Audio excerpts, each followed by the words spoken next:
All right. What's new now? What's new? Boo-boo?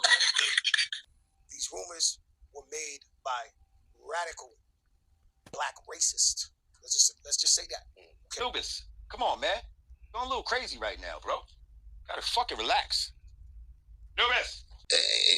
It's sad that maybe some see it like I'm trying to, take this nigga out of power when he's the only Hispanic rapper in the game and been in the game that's been contributing to hip hop. And he seems like I'm a hater against my own, the person that put me on. That's the narrative niggas got, and it's deeper than it. It's way deeper than that. Honor positive, as smart as MacGyver could put on inside the heart of a liar involved in a life of crime. Fucking the light to shine up in the white and lime, cleft with the pipe design flushed out. Both pockets about to bust out. If you like it for the spinach, get the fuck out. Take a hike. It's a group of these guys that don't want to hear Jamaican, don't want to hear Guyanese, they don't want to hear a black guy that ain't down with them. It's about a guy that, we all helped to try to get on and make him look like the shining leader because we thought he deserved it, because we thought that he's going to, do the right thing behind people behind him and really take care of his community and represent a positive image. It's the mic finish, say goodnight, head to head in the street. I'll leave you dead in your feet, settling beef. I'll even let you run to the Benjamin beat, but it won't matter. Your dreams still going shatter. It's a long ladder to climb. Mine is only staggered, so get out of town. As far as I know, we're at Yankee Stadium right now, and it's hip hop's 50th birthday. And the guy who invented it, Grandmaster Flash, my brother carried his crates. My babysitters made up the "Let me hear you say ho." It's two girls, twins, used to babysit me. They made up "Let me hear you say ho." To our culture, to the hip hop culture, to the Spanish culture, everything. But I see that we let in a snake, and when I was backing up a snake that was only, worried about himself, and the minute you show more talent or the potential of having more talent in him, he gets jealous. And he wants to he wants to keep you underneath now, even more than other people that he has been enemies with. The reason that, you had a tight relationship when you was coming up with him and you helped him and he helped you. So you being, you being appreciative for the fact that he did that, you being loyal to this guy, it's the more reason that he goes against you, because he sees now the threat you are just because you have natural talent, just because you have the power you have naturally of who you are. So people are known for having beefs with you, right?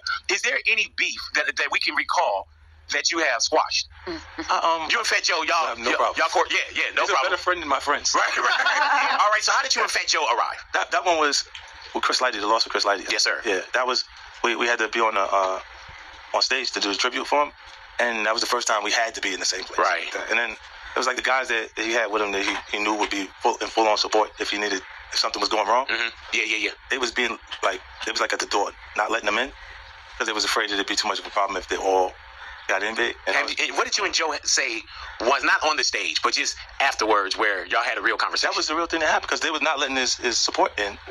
He was in, and I was like, nah, you gotta let them in.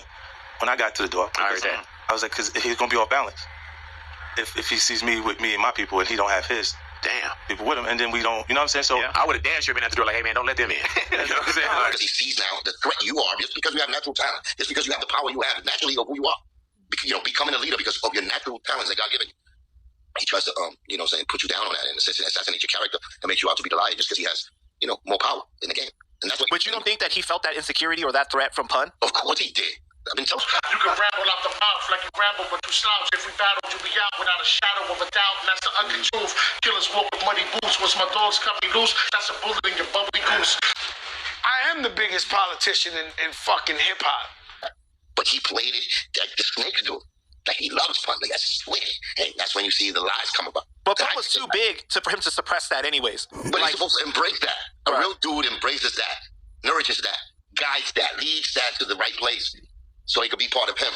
What he did was separate that, divide that, and make it look to the public as he was helping when he was really hating and damaging and wanted to take his place so he could be the only Latino rapper to be in that spot where Pun was a God-given talent that he, his natural talent was given that because of his talent, what he showed people, his lyrical gift.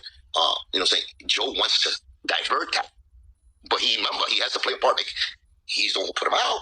He's the one who guided him, and he's the one who did everything. Well, recently he did come out and say that he put his own career on pause for Pun. He's supposed to. He's getting 50%. He's getting 50% of this, God-given talent that is taking over the world. that is taking his brand, Terror Squad, to the next level to be a millionaire, to change his kids' lives. You know what I'm saying? Hey, yo, I shot the place up and passed the heat off like a hot potato. I'm about to make $1 million, but still a rowdy, so I hope it rap before I have to kill somebody. That's how it is in the stone jungle. If you know to own the bundle, guaranteed nigga gonna mug you. And no one love you when you're broke as shit. Focus, kid. Commercials don't lie, thirsty to die, broke as it. Blow your life away. You could have been teaching the kid how to ride his bike till they stupid.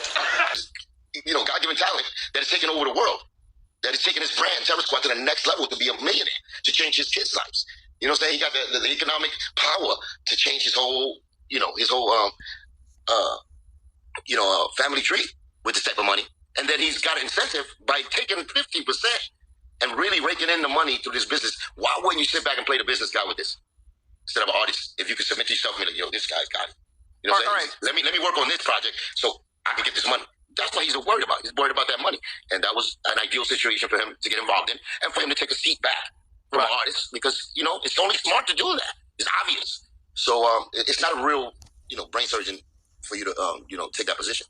So post Terror Squad, right, the original Terror Squad, which Latino rapper has he embraced and tried to help, do you think? I am the biggest politician in fucking hip-hop. You tell me. You've been looking from far. I was inside. So I know he helped. In that time, I thought he was helping, me, Pun, Sace. No problem, these guys, right? So they're against anybody who ain't with them. So this ain't a popular message. This ain't what everybody's saying. So post Terror Squad, right, the original Terror Squad, which Latino rapper has he embraced and tried to help, do you think? You tell me. Because if I say it, it's going to be, I'm a hater. I am the biggest politician in fucking hip-hop.